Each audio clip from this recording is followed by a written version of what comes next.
अस्सलाम वालेकुम दोस्तों, यहाँ पर ताज़ा तरीन और अहम तरीन ब्रेकिंग न्यूज़ से आगाह करते चले। महकमा मौसमियात ने एक बार फिर खतरे की घंटी बजा दी। कराची में क्या होने वाला है, मुकम्मल तफसीलात से आगाह करते चले। लेकिन इससे पहले वीडियो को लाइक करके चैनल को सब्सक्राइब कर दें और बेल आइकन को इनेबल करना ना भूलें, ताकि इस तरह की खबरों का नोटिफिकेशन आपको बर वक्त मिलता रहे। आप रहें हर वक्त बाखबर।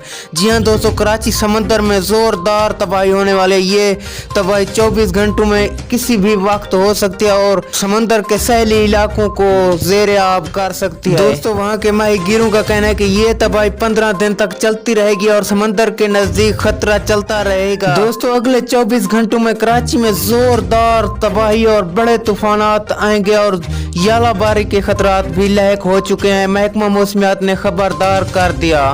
दोस्तों, अगली वीडियो तक के लिए हमें दीजिए इजाज़त। अल्लाह निगहबान।